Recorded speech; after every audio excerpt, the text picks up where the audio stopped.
Kalau dia sudah bisa tidak menyalahkan orang lain, dia mulai menyalahkan dirinya. Nih coba lihat, kita kalau satu tim kerja, terus ada masalah, kita nyalain orang apa nyalain diri? Kalau masih nyalain orang, mesti nafsul amarah. Tapi kalau sudah menyalahkan diri, lalu kita perbaiki, langsung dia naik menjadi an-nafs al-mulhamah, jiwa yang dapat inspirasi. Tapi inspirasi itu dua, fa'alhamaha fujuraha wa taqwaha. Allah itu memberikan bisikan kepada manusia, silakan dia memilih, ada yang baik, ada yang buruk. Itu pilihan kita. Pilihan inilah yang dipertanggungjawabkan nanti di akhirat. Tidak Allah cuma kirim sinyal, silakan kita pilih. Jika kita memilih kebaikan lalu menahan diri dari keburukan, dicobain istiqomah, istiqomah, istiqomah. Biasanya 40 hari istiqomah, orang bisa langsung naik ke an-nafs al-mutmainnah. Apa arti mutmainnah? Jiwa yang sudah stabil, nggak labil lagi. Jadi kalau yang mulhamah ini, karakter mulhamah apa? Tidak bisa mandiri dalam kebaikan. Jadi kalau dia di komunitas orang-orang yang jahat, dia jadi jahat. Di komunitas orang baik, dia jadi sangat baik. Itu mulhamah.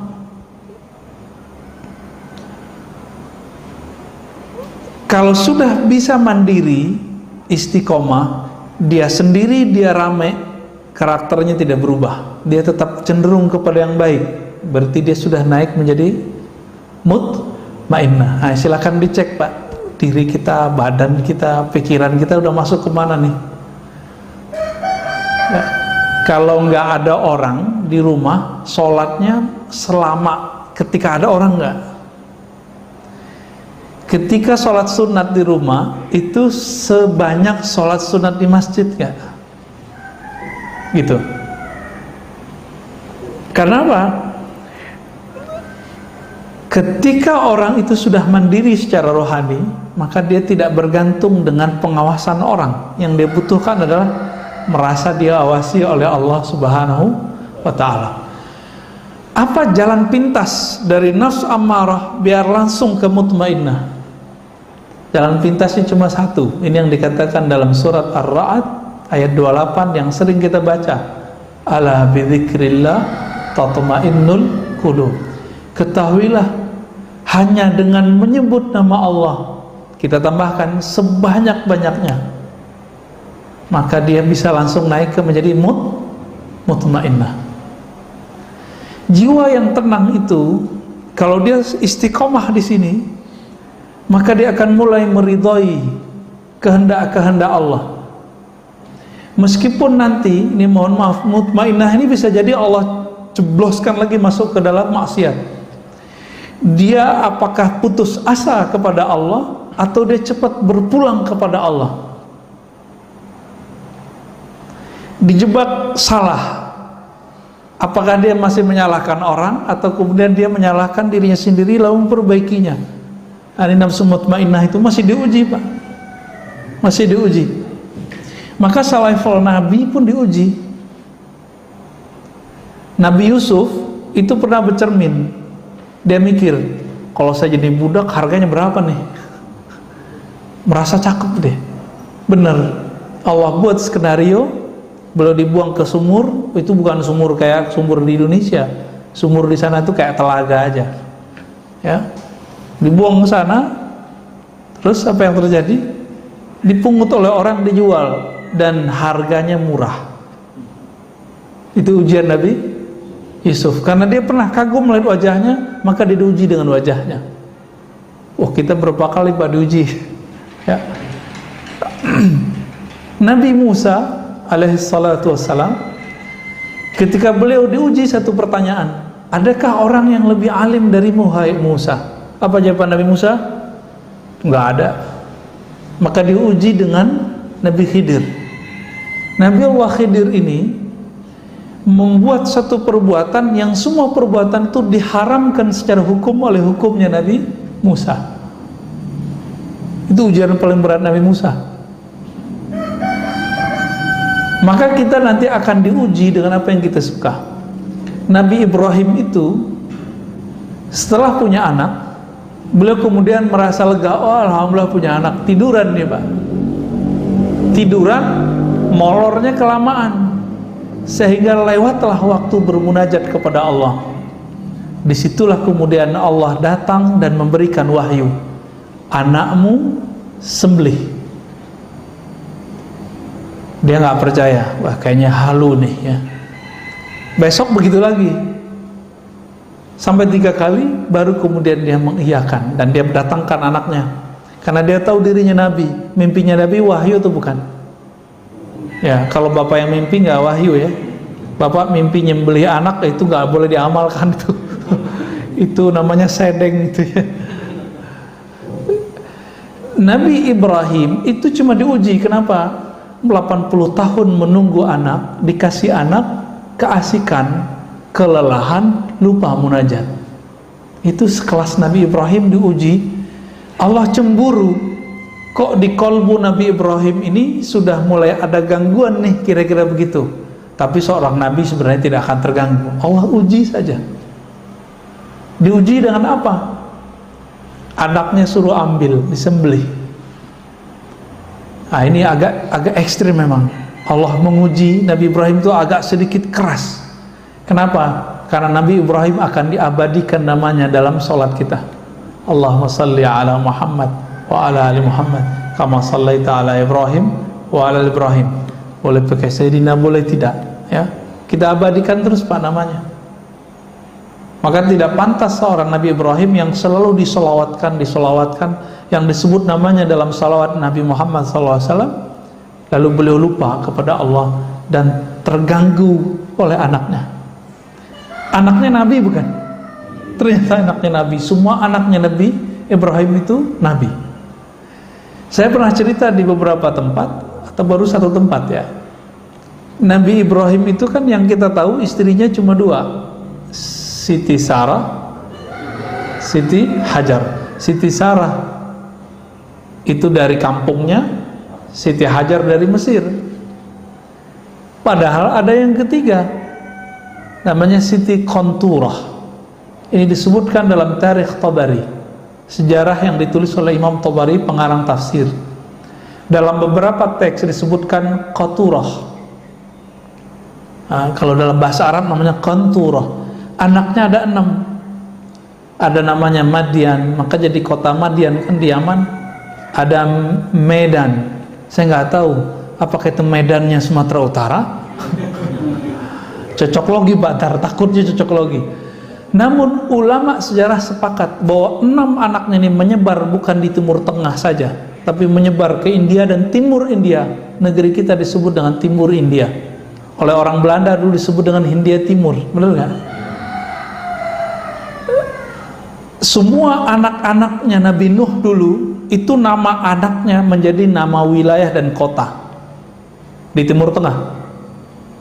Begitu juga semua nama anak-anak Nabi Ibrahim yang 6 itu hampir semuanya menjadi nama kota. Jadi saya bukan cocok logi ya, itu benar bahwa ada keturunan Nabi Ibrahim yang sampai ke negeri kita. Maka negeri kita ada yang disebut Medan, Maidan bahasa Arabnya. Di Arab sana juga ada Al-Maidan. Ya barangkali beliau hijrah, kan orang dulu berjalan kemana-mana. Bukan cocok logi juga ketika orang-orang Brahmana menyebut pemimpinnya dengan Brahmana. Jadi ahli sejarah, pakar genealogi namanya, itu mencoba melihat Brahmana ini kan bahasa Sanskerta ya, bahasa Sanskerta Pak. Itu ulama kita ahli sejarah beda pendapat mana yang lebih tua. Bahasa Aramaik, Aramaik itu induknya bahasa Arab, induknya bahasa Ibrani. Itu Timur Tengah. Mana yang lebih tua, bahasa Aramaik? Aramaik yang dulu dipakai oleh Nabi Idris, Nabi Nuh, Nabi Adam alaihissalatu wassalam. Sedangkan di India orang pakai bahasa Sanskerta. Tapi kebanyakan ahli sejarah mengatakan bahasa Sanskerta berasal juga dari Aramaik. Wallahu ta'ala alam. Ini masih satu rumpun. Walaupun sebagian orang mengatakan itu bahasa tertua. Dan bahasa kita banyak yang dari sana juga, Pak. Banyak dari sana. Ya. Dulu sebelum negeri kini ada negeri Melayu, ya, kerajaan-kerajaan Melayu, kerajaan Majapahit, Sriwijaya. Tulisan-tulisan yang ada di prasasti itu kan tulisannya tulisan Palawa, tulisan Palawa, Pak. Bahasanya Melayu. Udah bercampur, kalau di Jawa ada Kawi, ya, ada tulisan Hana Caraka, semuanya pengaruh dari sana. Maka ini besar kemungkinan memang itu namanya Sayyidah atau Siti Kontura, itu melahirkan Bani Jawi jika benar ungkapan ini, ya. Jadi kita beruntung juga, Pak. Tapi hidungnya pesek-pesek, ya. Ya emang begitu. Udah iklimnya kali, wallahu a'lam. Dan yang paling mengejutkan, saya udah sering menyebutkan, zuriat Nabi terbanyak sekarang itu di negeri kita. Keturunan Rasulullah paling banyak sekarang di negeri kita, baik keturunan Hasan ataupun keturunan Husain. Yang rapih pembukuannya itu keturunan Husain. Ada di jalan apa nih? Jalan besar depan ini apa namanya? Cimatubang. Itu ada Robitoh Alawiyah. Itu Husain, Pak. Nggak mesti Syiah loh, ya. Itu kalau ada orang ngaku Habib, harus keluar suratnya dari sono bahwa dia benar nasabnya kepada Rasulullah dengan jalur Husain. Tapi kalau jalur Hasan banyak yang tidak tertulis, karena Sayyidina Hasan punya anak banyak sekali, ya. Di Sumatera Barat dulu ada gelarnya Siti Nurbaya, itu kan gelar untuk keturunan Rasulullah, Pak, di sana. Siti. Di Makassar ada Andi. Di kita di sini di Pulau Jawa ada Raden, ya, Ajengan, apalagi Gus. Maka jangan sembarangan, Pak, ngasih nama gelar Gus, ya. Gus itu keturunan kiai. Kebanyakan kiai di Jawa itu campuran nikah dengan zuriat Rasulullah Sallallahu Alaihi Wasallam. Jadi jangan sembarangan ngasih nama Gus. Walaupun saya punya 1000 pesantren, saya nggak punya hak, Pak, kalau bapak saya, mbah saya bukan kiai. Sama, walaupun jenggot saya panjang, sorban saya tebal, pakai gamis kemana-mana, tidak akan berhak dipanggil Habib. Tapi jangan sedih dulu. Habib itu kan dua, ada Habib jisim jasmani nasab, ada Habib ruhani. Siapa Habib ruhani? Orang-orang yang mewarisi ma'rifatullah yang ada di qalbu Nabi. Nah, itu yang asli, Pak. Mereka ini nanti yang menjadi keluarga Nabi yang sebenar-benarnya. Nanti para habaib akan kaget-kaget tuh kalau bapak ini sebagian dari mereka, bagian dari orang-orang yang mewarisi ma'rifatullah di qalbunya. Itu para habaib nanti bingung, loh hidungnya pesek-pesek begini kok bisa jadi pengikut Rasulullah, kok bisa bersama Rasulullah Sallallahu Alaihi Wasallam, ya. Jadi para habaib sendiri PR-nya sama dengan kita, harus menemukan dirinya, apakah dirinya pewaris ilmu itu atau tidak.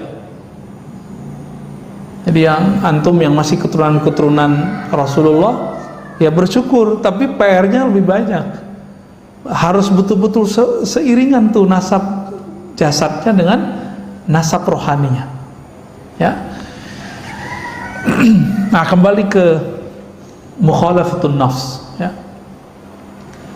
Jiwa yang sudah mutmainnah itu karakternya adalah punya latihan zikir yang sudah istiqomah.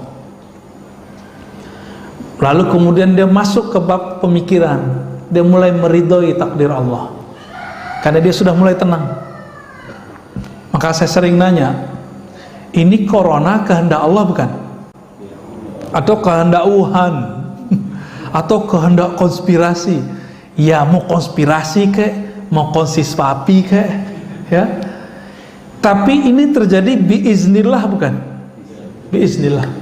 Ridho enggak? Ridho atau tidak? Ridho. Kalau ridho, Pak, Yang tadinya nafsu kita amarah, kita loncatin cepet langsung ke radiyah, nggak perlu lewatin lawamah, mulhamah, mutmainah, langsung ke radiyah. Maka radiyah itulah awal dari ma'rifat rohani. Sedangkan sampai ke mutmainah itu rajinnya jiwa kita berlatih. Rajin nggak berlatih? Kalau rajin berlatih jiwanya, maka sampai ke mutmainah. Apa latihannya? Zikrullah, puasa, kurangin tidur, agak berat Pak, tapi ada jalur pintas. Zikir mungkin nggak banyak-banyak amat. Bapak ini kan tahajud bolong-bolong, kelihatan wajahnya bolong-bolong ya. Tapi subuh yang penting, weekend jangan ketinggalan ya. Terus gimana? Ambil jalur pintas, jalur ma'rifatullah. Yang pertama yang harus kita lakukan adalah ridho dengan kehendak Allah. Udah ridho nih, serius, ntar kejadian apa aja sama kita, jangan kemudian nyalahin siapa-siapa. Ini ada ustadz, ada tetangga, ada siapa, tokoh kena covid, dikait-kaitkan dengan oh tuh dia munafik tuh kena covid. Loh, guru-guru kita hafiz Quran di Jawa, wali-wali Allah kena covid Pak. Kalau hafiz Quran yang sudah bertahun-tahun ngajarnya gak wali, terus dia apa dong? Meninggal kena covid. Jangan berprasangka, biasa aja ya. Emang covid nanya dulu, kamu waliullah bukan? Kamu beriman apa munafik? Kan gak nanya dia. Covid datang aja kan. Alhamdulillah kita sudah menemukan polanya, maka masjid kita bisa ramai lagi. Alhamdulillahirabbil alamin. Kalau nggak kita sedih Pak ya, masjid sepi, udah berasa kayak kiamat aja rasanya ya.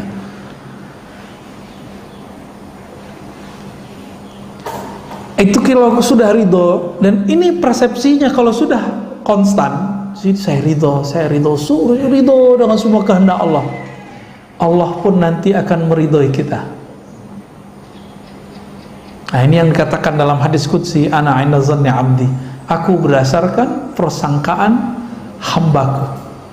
Jika hambaku meridhoi kehendakku, aku akan ridhoi kehendaknya. Kalau Allah sudah ridho sama kita, mohon maaf, meskipun kita pemaksiat, Allah kalau sudah ridho, Allah selamatkan Pak.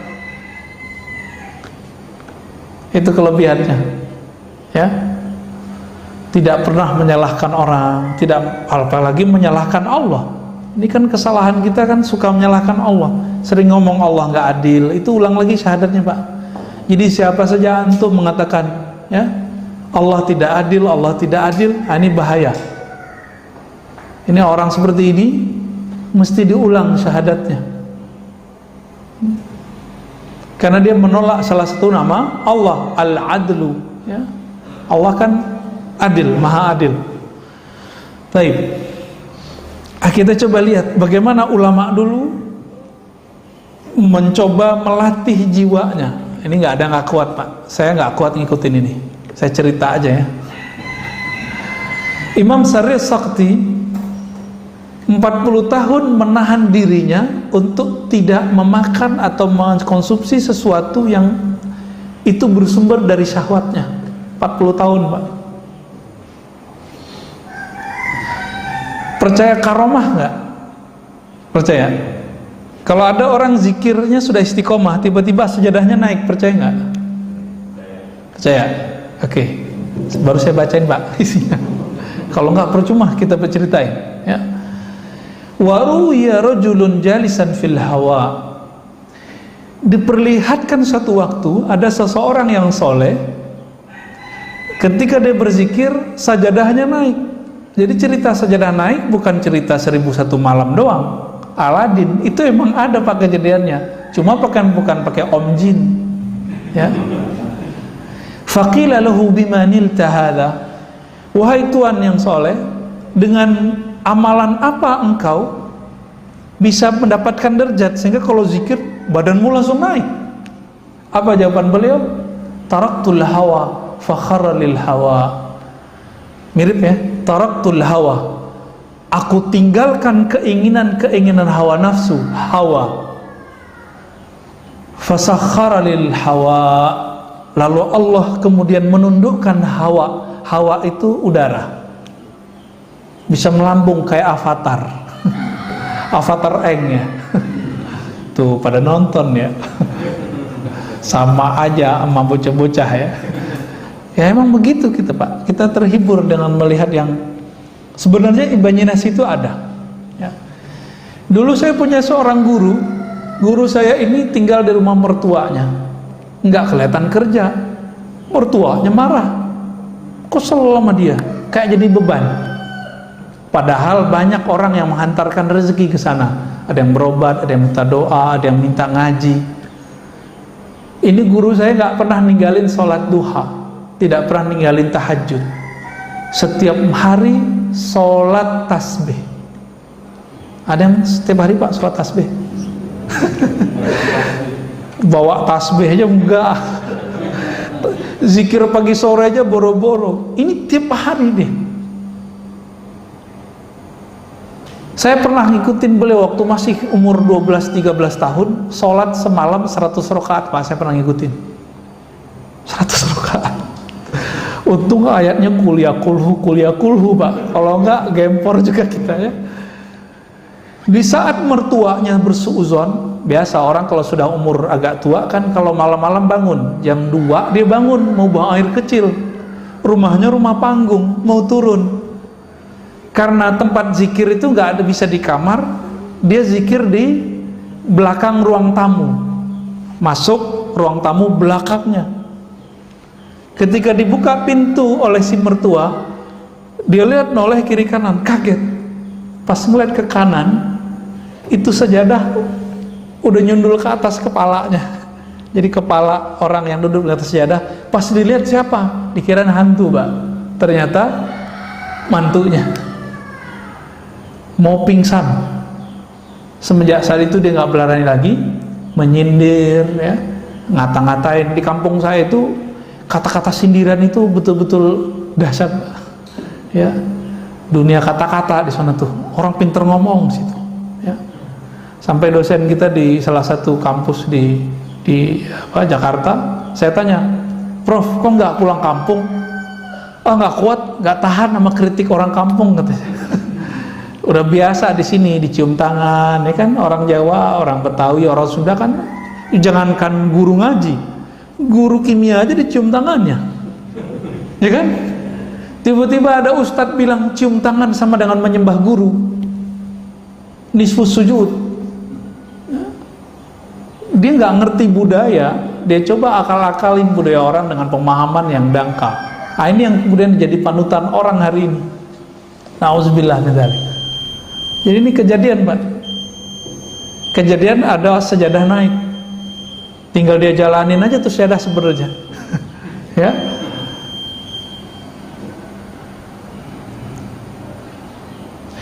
Jadi ibadah paling tinggi apa? Bukan banyak sholat Pak.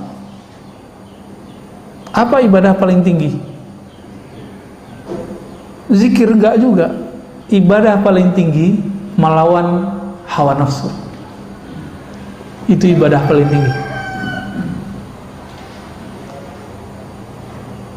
Kalau sudah sanggup sampai ke sana, maka ruhnya kemudian merdeka.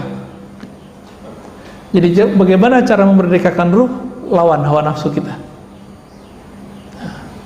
Itu ibadah badan, ibadah jiwa. Tapi ada ibadah lain, yaitu ibadah ruh. Kalau ruh, ibadah tertingginya apa? Bermakrifat kepada Allah, mengenal Allah Subhanahu wa ta'ala. Itulah sebabnya kenapa orang ngaji satu bab ilmu itu lebih afdol daripada sholat 1000 rakaat. Karena bisa jadi yang sholat 1000 rakaat tidak mengenal Allah, sedangkan yang ngaji cuma satu bab membuat dia mengenal Allah. Ini nanti syuruk nih. Antum yang belum paham juga pasti sholat syuruk duluan, gak mau dengerin ngaji, tinggalin aja. Nanti coba kita lihat aja Pak. Udah jelas ini lebih afdol dari 1000 rakaat, masih kejar 2 rakaat syuruk. Katanya Ustadz itu haji dan umrah sempurna. Lah itu kan hadis nggak sahih. Yang sahih kan ini. Itu hadis paling tinggi cuma hasan li ghairihi, nggak sampai Pak sahih. Tapi kita doyan, kita ini mohon maaf, terobsesi mengejar pahala. Lupa bahwa pahala tertinggi itu ada di ruh. Ruh kita, karakternya cuma satu aja, dia suka mencari ilmu. Bapak kalau nggak ada ruhnya bercahaya ini nggak akan berani duduk lama di masjid, pasti takut corona. Ya nggak? Tapi karena ruhnya itu kuat, kita dibentengi Allah, Pak, tenang aja. Allah bentengi. Orang kalau nggak takut corona, apa yang terjadi? Karena hobi dengan nafsnya, rame Pak mall.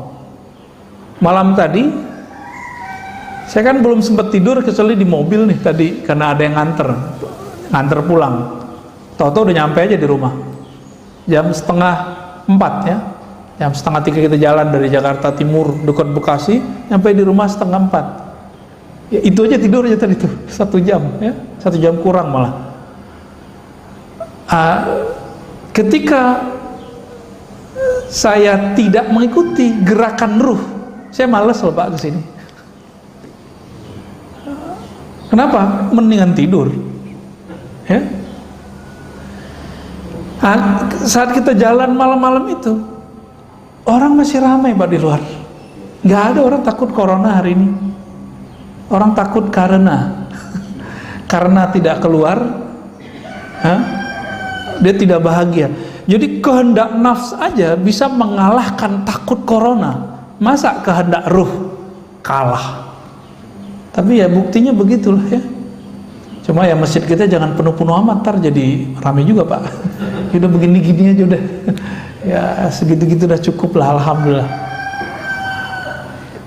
Apa kata Imam Ibrahim Al-Khawas? Man taraka syahwatan falam yajid samarata tarkiha fi qalbihi fahuwa kadhib.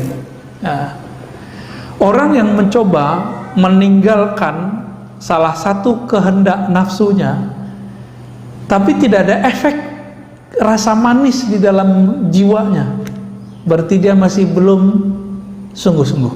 Fahuwa kadzib.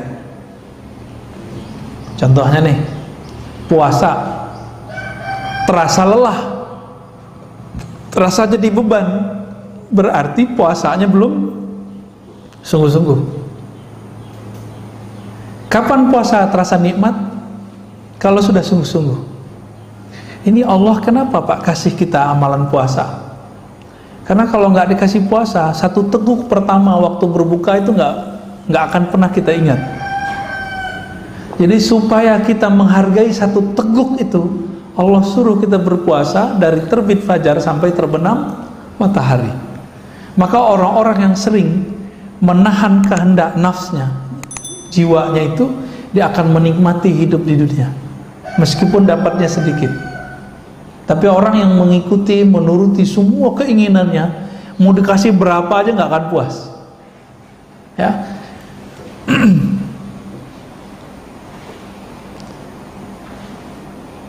Maka beliau mengatakan ya, khalif nafsaka fi hawaha, maka berselisihlah dengan jiwamu sebagaimana dulu ya para nabi menyelisihi jiwanya. Jika tidak, maka seperti moyang kita, Nabi Adam itu tertarik mencicipi buah larangan itu kan karena Hawa, bukan Siti Hawa ya. Hawa H besar. Jadi nggak usah disalahkan Hawa. Itu Nabi Adamnya penasaran gitu. Tapi itu semua skenario ya. Skenario kenapa? Sebelum itu terjadi, Allah sudah Allah sudah sounding kepada malaikat. Hai para malaikat, aku hendak menjadikan khalifah di muka bumi. Lalu dibuatlah skenario perseteruan antara setan, iblis dengan Nabi Adam. Jadi kita nggak perlu menyalahkan Nabi Adam seperti yang terjadi dalam agama-agama lain. Ya, nggak usah Pak, santai aja kita. Ya, kalau nggak begitu kita nggak akan tahu masjid hari ini. Ya, kalau nggak begitu kita nggak tahu apa nikmatnya tahajud. Nikmat nggak tahajud? Nikmat. Nah kalau yang udah ngerasain nikmat tahajud, berarti udah berhasil meninggalkan nikmatnya tidur, syahwatnya tidur. Kurangi syahwatnya tidur, rasakan nikmatnya tahajud. kurangi syahwat makan, rasakan nikmatnya makan. Ya, kalau zikir itu enaknya mata dipejamkan atau dibuka? Dipejamkan. Dibuka apa dipejamkan? Dipejamkan. Kenapa? Semakin saya membuka, maka terganggunya banyak, Pak. Nah, untuk menikmati pandangan batin, tutup mata sejenak. Gitu caranya, tekniknya ya. Banyak teknik-teknik dalam berzikir. Nah, di sini sangat banyak butuh-butuh beliau, ya. Dan beberapa sudah saya sebutkan tadi. Dan beliau tutup dengan ayat ya ayyatuhan nafsul mutmainnah. Surat apa itu? Surah Al-Fajr bagian akhir. Wahai jiwa yang tenang, irji'i ila rabbiki radiyatan mardiyah. Langsung dapat undangan dari Allah. Pulanglah kamu ke sisi Rabbmu dengan rasa ridha dan diridhoi meskipun masih di dunia. Mereka ini yang disebut wali, Pak. Jadi wali Allah itu minimal dia radiyah mardiyah.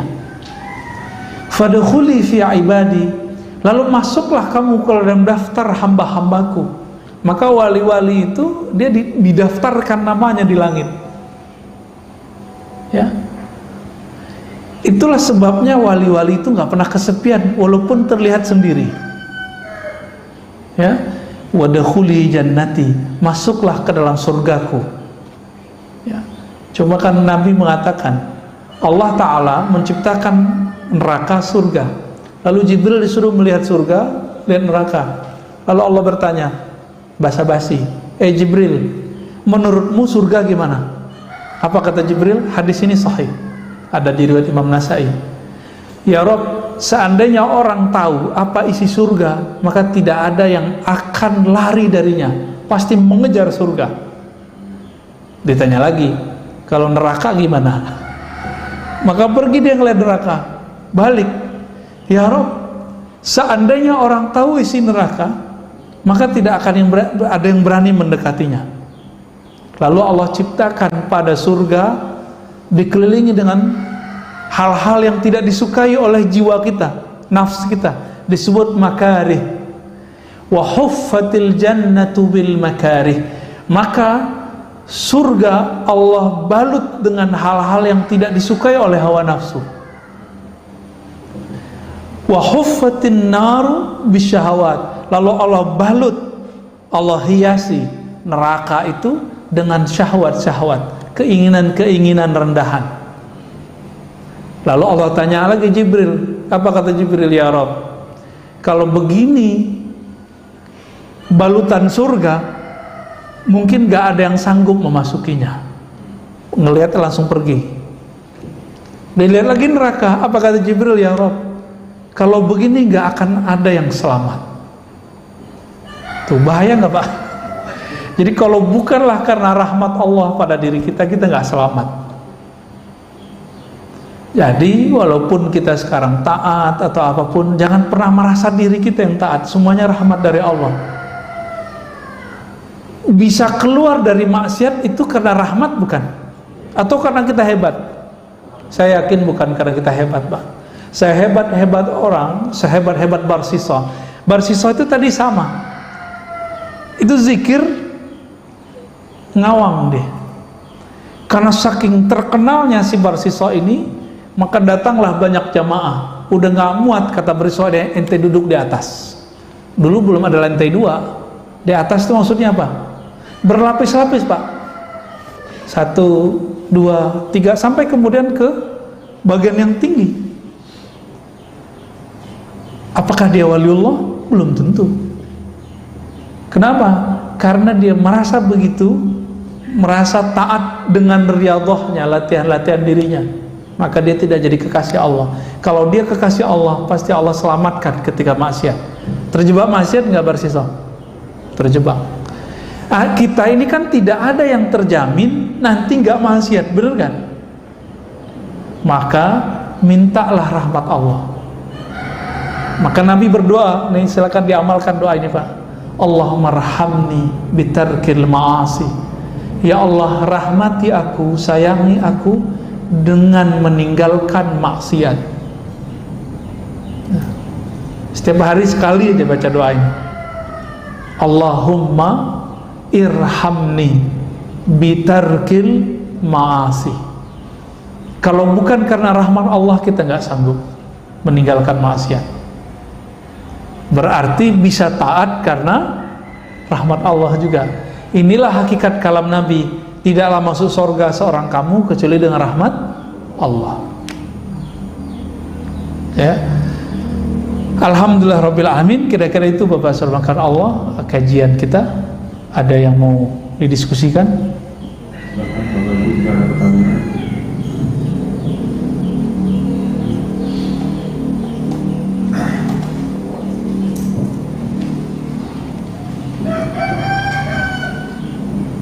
Assalamualaikum warahmatullahi wabarakatuh. Assalamualaikum. Kan ada istilah yang tahu wali kemudian biasanya wali sendiri. Nah, terutama sekarang di era digitalisasi dengan informasi ini, seorang wali sebenarnya interpretasi kewaliannya. Itu yang kedua, pendapat Ustaz tentang Habib Syekh itu Ya, ini pertanyaannya berat ini ya. Wali tidak mengetahui kecuali wali. Ini kita bagi dulu Pak. Jadi wali itu boleh dibagi tiga dalam hal dikenal atau tidak dikenal. Pertama, paling rendah, wali yang dia tidak tahu kalau dirinya wali. Inilah perdebatan Imam Ibnu Furaq dengan Kusyairi, muridnya. Muridnya ternyata lebih tinggi daripada dia, karena muridnya bertasawuf. Karena untuk mencapai mukhalafatun nas itu butuh seorang guru. Imam Kusyairi punya mentor, guru, mursyid yang membantu dia untuk melatih jiwanya. Gitu. Ibnu Furaq ngotot, wali gak tahu dirinya wali. Itu maksudnya dia sendiri. Dia gak tahu kalau dirinya adalah seorang wali. Kusyairi ngotot, bukan wahai tuan guru, wali tahu dirinya wali. Itu dirinya sendiri juga, ya. Masya Allah canggih amat di print segala ya. Baik. Yang kedua, wali yang sesama wali saling mengetahui, itu yang antum tanyain tadi. Jadi sesama wali tahu, sesama jawara tahu ini jawara nih bukan, ya.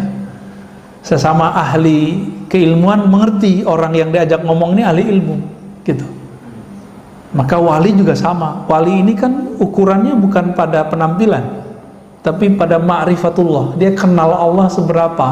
Karena wali itu diartikan kekasih Allah. Ya kalau bahasa ininya pacarnya Allah, kita kira begitulah. Tapi kan Allah nggak pacaran Pak. Ini bahasa biar mudah aja ya. Orang kalau udah sayang dengan sesuatu, dia akan mengenal seluk-beluknya. Si wali itu sangat mengenal nama dan sifat Allah dan seluk-beluk seputar nama dan sifat Allah. Maka disebutlah dia wali. Jadi bukan karena keramat, ya, bukan karena banyak jamaah, bukan karena air doanya mustajab, bukan. Tapi karena dia mengenal nama dan sifat Allah Subhanahu wa ta'ala. Dan yang ketiga, wali yang dirinya tahu dia wali, tapi di luar sana tidak ada yang tahu dirinya wali kecuali Allah. Disebut dengan rijalul ghaib. Rijalul ghaib, udah rijal ghaib dia. Nah, wali-wali ini kalau ketahuan dia minta mati. Jadi kalau ada wali itu baru muncul mati, yaitu mungkin dia rijalul ghaib kali. Ya. Biasanya rijalul ghaib ini gak punya murid. Gak ada muridnya Pak. Ya, urusan kolbunya dengan Allah Subhanahu wa ta'ala. Nah, bagaimana dengan ekspos kewalian hari ini? Gak ada ekspos kewalian Pak. Ya, ya gak ada. Kalau ada orang ekspos wali, ya wali murid kali ya. Yang ada itu orang mengekspos keramat, mengekspos gaya-gaya kewalian. Bukan, wali gimana mau eksposnya? Wali itu urusan hamba dengan Allah. Maka eksposnya hanya bisa kepada orang-orang yang mengenal Allah. Emang di YouTube siapa yang mengerti ini wali nggak wali? Yang nonton YouTube macam-macam, ya. Mau ada 1000 orang bilang, oh kita ini wali, kalau Allah bilang enggak masuk. Walaupun ada 1 miliar orang tidak mengatakan kita wali, tapi Allah bilang, kamu waliku, jadi wali, Pak. Jadi itu bukan urusan jamaah. Dan wali tidak pernah diangkat oleh jamaah, Pak. Kecuali wali murid, ya. Wali kelas, itu SK-nya dari kepala sekolah tuh. Wali kota, ya. Wali apa lagi, Pak? Wali santri, sama ya. Wali nikah, wah asik juga tuh. Baik. Bagaimana dengan Habib Syekhon, ya? Habib Syekhon itu, jadi teman-teman, wali ini ada yang mencapai kewaliannya dengan cara suluk thariqah. Berlatih, Allah angkat. Ini suluk namanya. Nah, orang begini biasanya jadi kiai mursyid. Tidak semua mursyid wali loh, Pak, ya. Kalau Habib Syekhon itu masuknya ke majzub. Nah, itu thariqah kedua. Jadi diangkat jadi wali karena Allah yang mengambilnya. Jadi dia ditarik, maka disebut majzub. Nyampe di Jawa majdub, ya, yang benar majdzub, ya, pakai za, ditarik oleh Allah. Nah, orang-orang majdzub ini setiap saat Allah memandang kalbunya dengan cinta, dan orang ini kalau sudah begitu maka muncullah kegirangan di kalbunya. Di saat itulah terjadi keanehan-keanehan, tergantung nanti karakter nafsiyahnya gimana dulu. Barangkali Habib Syekhon masuk sana. Jadi jangan antum bilang beliau Habib gila, jangan. Itu buruk adab tuh. Yang bilang dia gila, saya khawatir tar keturunannya ada yang gila. Karena menyakiti seorang wali. Hati-hati, ya. Itu Habib Syekhon. Sama dengan Habib Ja'far Allahyarham, sudah meninggal, Al-Kaf, ya. Benar, Al-Kaf, ya. Itu sama, masuk ke sana tuh. Dikasih panggung lagi sama teman-teman kita santri, ya. Itu nggak jelas tuh, Fatihah, itu aja nggak jelas. Tapi bagi dia tuh jelas, bagi kita nggak jelas. Kalau datang sadar biasanya dia ngomong kayak orang biasa. Nah, ini namanya ahwal. Jadi ahwalnya kalau datang, ahwal itu artinya kondisi-kondisi rohani yang dia tidak bisa nahan. Kalau Wan Sehon, apa yang terjadi pada beliau? Nyoret-nyoret, Pak. Yang biasa dicoret mobil tuh, orang-orang yang cinta sama mobilnya dicoret-coret mobilnya sama dia, ya kan? Ada yang dicoret bajunya, berarti orang ini suka atribut. Jadi ada organisasi tertentu datang ke beliau sowan, dicoret, Pak, simbol-simbolnya, karena beliau tahu berhala di dalam kolbu orang ini adalah simbol-simbol itu. Ada yang berhalakan tadi apa? Mobil. Ada yang rumahnya dapat dicoret-coret sama dia. Nah, itu kalau Habib Syekhon lagi datang ahwalnya. Ahwal itu nggak selalu buruk, ada yang baik. Ada saya ketemu wali, kalau datang ahwalnya dibelanja mulu. Kalau dia nggak begitu, Pak, bisa gawat, ya. Kalamnya nanti bisa kemana-mana. Ada yang diem aja, ya. Kalau datang ahwal dikunci pintu, dia diem aja. Ada juga yang begitu, ya. Wallahu ta'ala alam. Pertanyaannya yang Ustadz izin bertanya, bagaimana dari Bu Dewi Yespita, bagaimana cara melawan rasa ngantuk yang sangat kuat saat tahajud walaupun sudah berwudu berulang kali? Gimana nih? Tidurnya lebih awal, betul. Tidurnya lebih awal, itu satu. Yang kedua, kurangi karbo. Karena karbo itu isinya gula. Kalau dalam tubuh ini banyak gula, glukosa, kita bawaannya tidur terus. Coba mulai konsumsi sehat. Indonesia termasuk nomor 1 pada nomor 2 terbesar di dunia penyakit gula. Karena karbo, Pak. Jadi kalau bukan nggak makan nasi, nggak makan namanya. Coba itu dibuang deh, ya. Kalau nggak makan nasi, nggak makan, buang pikiran itu. Emang makan itu doang, ya? Kan bisa buah, ya kan? Bisa macam-macam. Itu nafsu yang ngomong itu, nafsu yang dijadikan tradisi, nafsu yang dijadikan doktrin. Nah, jangan ngomong begitu. Roti juga hati-hati loh Pak, ya. Roti karbo tuh, jangan banyak-banyak, dikit aja. Dan yang ketiga, hindari maksiat batin. Maksiat batin paling bahaya, sombong, emosional. Nah, pengalaman saya, kalau saya emosi Pak, siangnya, malamnya pasti telat bangun. Udah mepet-mepet ke subuh baru bangun.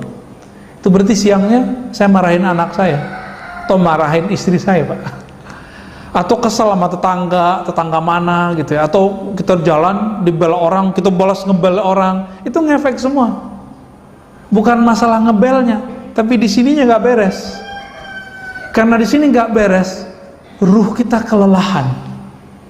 Karena dia kelelahan, jiwa kita juga kecapean, dia butuh rehat, tidurnya jadi panjang. Maka kalau ngantuk, tidur aja, jangan dipaksain tahajud. Nanti pas ruku baca Fatihah lagi ya. Jadi cukup jadi kalau yang begini nih, Bu Dewi Yespita dan mungkin teman-teman sebagian, sholat witir dulu sebelum tidur. Sampai nanti sudah jadi habit, baru nanti dipindahin ke akhir malam jadi tahajud. Ya, agama kita nggak saklek kok, fleksibel. Khawatir nih nggak bisa witir sebelum tidur, udah habis isya setelah sholat sunat langsung witir, boleh. Salah satu guru saya namanya Syekh Ahmad Darwis, ahli hadis, habis isya dia langsung witir, tapi isyanya lama Pak.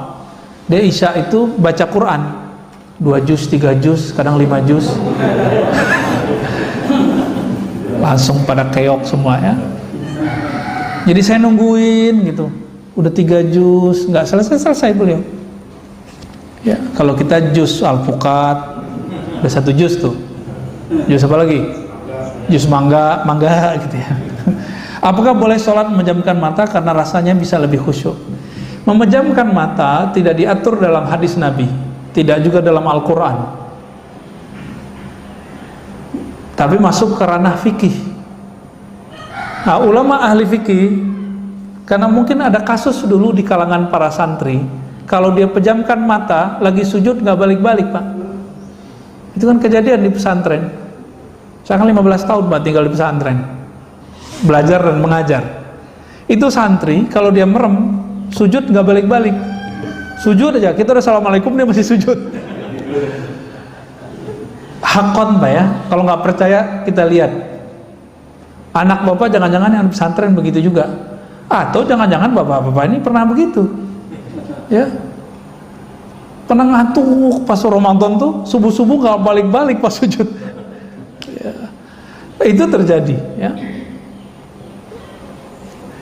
Jika memejamkan mata membuat tambah syahdu, tambah fokus, maka boleh memejamkan mata. Tapi jika memejamkan mata membuat pikiran kita kemana-mana, maka makruh. Itulah makruh hukumnya. Jadi jangan saklek. Yang paling lucu ada seorang syekh ya, saya nggak usah sebutnya. Bagi dia memejam mata meniru agama lain. Padahal ada hadisnya. Ya, ada hadisnya Nabi kalau ngajarin zikir Sayyidina Ali, salah satu riwayatnya ghammid ainaik, pejamlah matamu lalu bacalah nama Allah di kalbumu. Ada hadisnya. Jadi memejam mata itu bukan urusan menyerupai, kita tahu hadis apa enggak ya. Jadi boleh dengan syarat itu, makruh dengan syarat yang tadi ya. Pak Ahmad Romli, dalam beberapa kondisi kita terkadang belum bisa berzikir secara fokus karena beberapa kesibukan sehari-hari. Apakah zikir hanya dengan lisan tanpa menghadirkan hati dapat bermanfaat? Ya, orang sholat nggak khusyuk lebih afdol daripada nggak sholat. Ya. Sepakat? Ada yang nggak sepakat? Orang zikir masih melayang-layang itu lebih utama daripada nggak zikir. Nah, Ibnu Athaillah itu berkali-kali ya, mengatakan, tetaplah zikir meskipun kamu masih lalai di qalbumu, karena siapa tahu nanti Allah akan turunkan kalimah di lisanmu jatuh ke dalam kolbumu. Kalau sudah jatuh ke kolbumu, Allah angkat derajatmu. Dari masuk ke kolbu, nanti Allah buat kita yaqzah, sadar hadir. Dibaca ini yang punya nama hadir terasa dalam diri kita. Begitu terus naik. Itu beliau ingatkan. Bagi Allah semuanya mudah, ya. Bagi kita yang susah, karena kita mikirin pakai ini. Jalan aja Pak zikir, cuma mesti berguru, ya. Kalau nggak berguru, saya nggak jamin bener Pak. Takutnya setan nanti yang membimbing. Kita baca Fatihah aja ada gurunya, baca Iqra ada gurunya nggak? Tilawati, qiraati. Nanti tamyiz ini terjemahan sama ustadz kita nanti ada gurunya. Masa untuk urusan alam rohani gak ada gurunya? Sombong amat. Ini yang paling lucu, paling repot.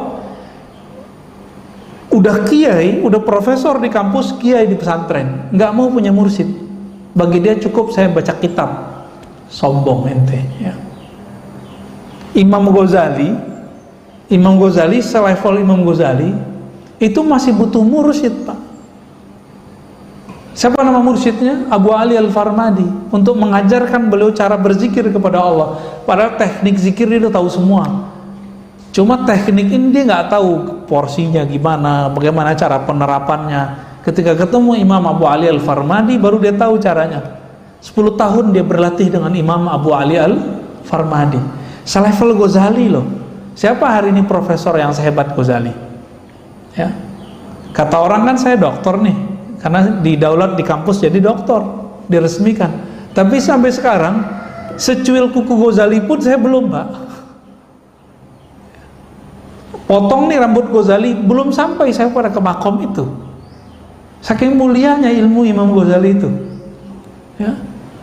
Tapi hari ini orang banyak su'ul adab kepada beliau, cuma karena Imam Ghazali itu menukil beberapa hadis yang dhaif dan tidak sahih dalam Ihya, itu Imam Ghazali dikecengin.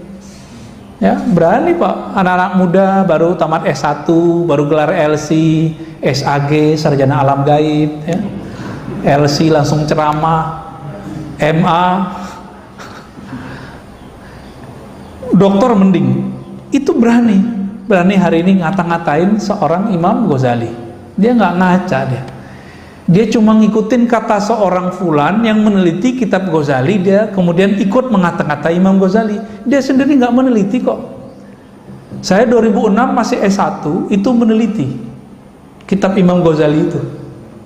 Ternyata nggak seperti yang diceritakan orang. Pas dia teliti nggak nyampe 100 hadis palsunya, nggak nyampe 50 bahkan, ada sumbernya semua. Cuma si pengarang-pengarang setelah beliau nggak ketemu riwayat itu, ketemulah 300 hadis tidak ada sumber.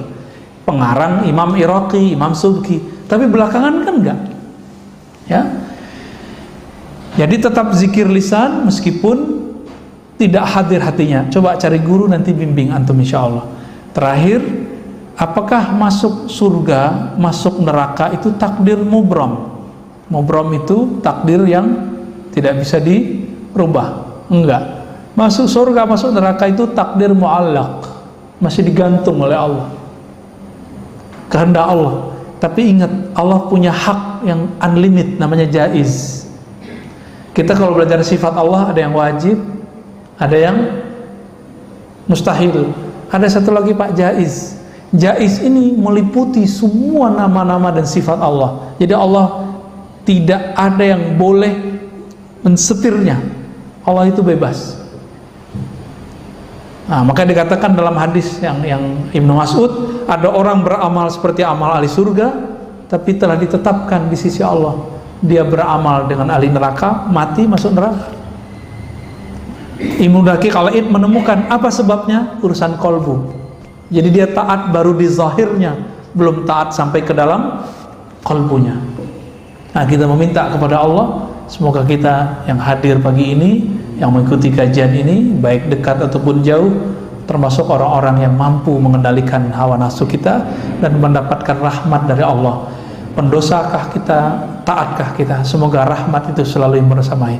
Amin ya rabbal alamin. Wa sallallahu ala nabiyina Muhammad, subhanakallahumma wa bihamdika asyhadu an la ilaha illa anta astaghfiruka wa atubu ilaik. Ada kasus dulu di kalangan para santri, kalau dia pejamkan mata lagi sujud nggak balik-balik Pak. Itu kan kejadian di pesantren.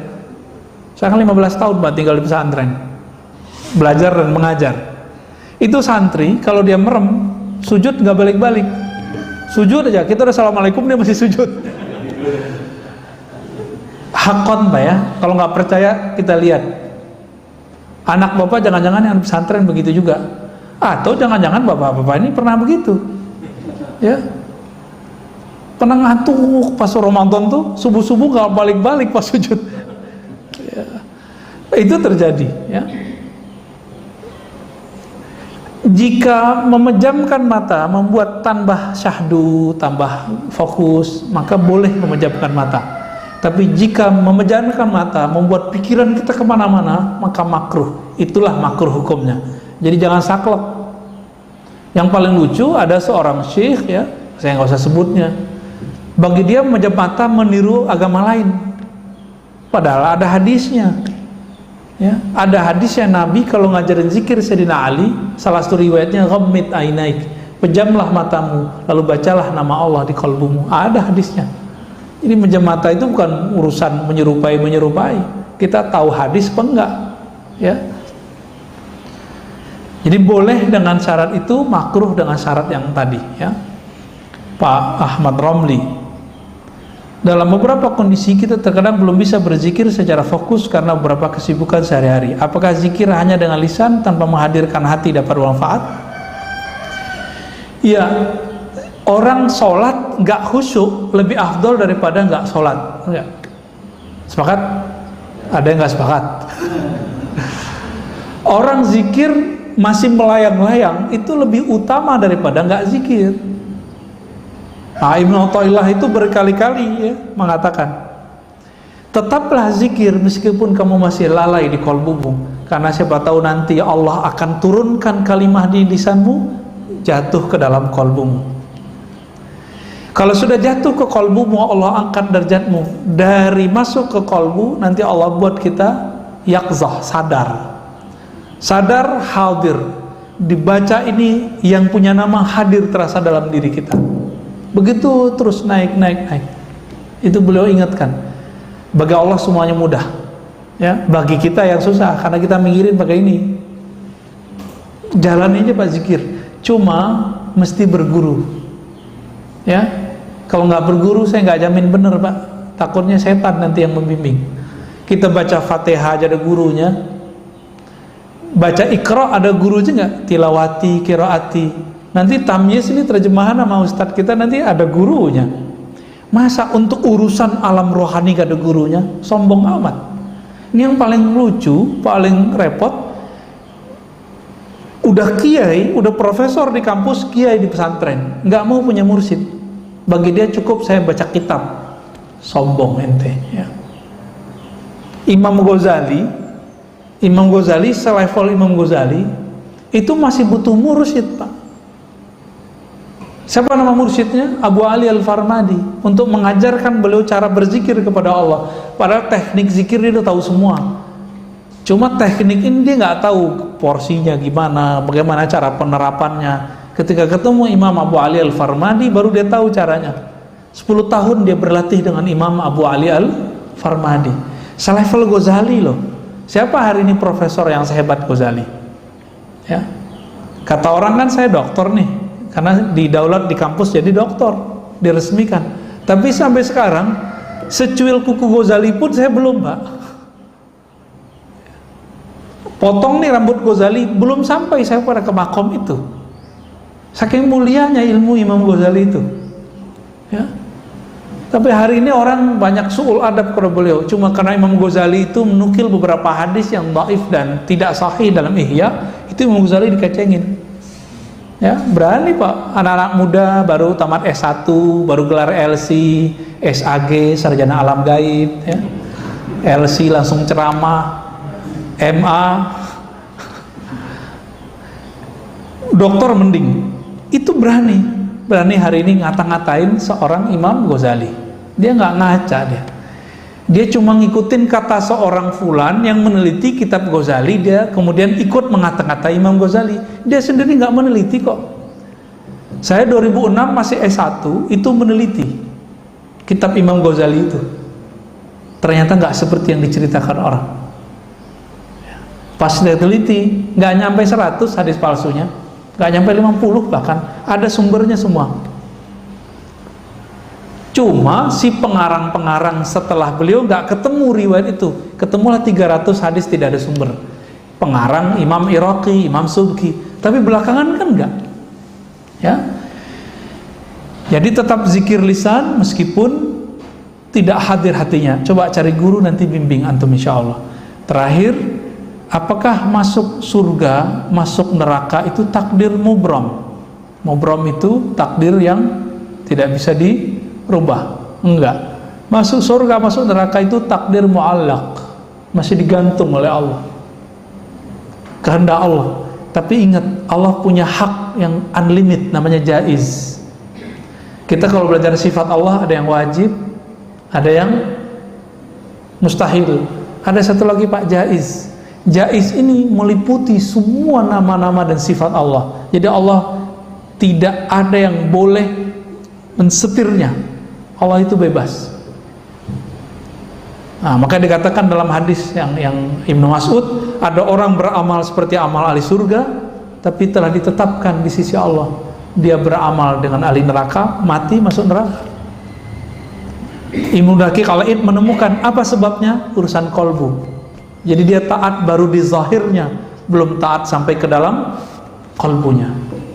Nah, kita meminta kepada Allah, semoga kita yang hadir pagi ini, yang mengikuti kajian ini, baik dekat ataupun jauh, termasuk orang-orang yang mampu mengendalikan hawa nafsu kita dan mendapatkan rahmat dari Allah. Pendosakah kita, taatkah kita? Semoga rahmat itu selalu yang bersamai. Amin ya rabbal alamin. Wa sallallahu ala nabiyina Muhammad, subhanakallahumma wa bihamdika, asyhadu an la ilaha illa anta, astaghfiruka wa atubu ilaik. Wa sallallahu ala nabiyina Muhammad walhamdulillahi rabbil alamin. Assalamualaikum warahmatullahi wabarakatuh.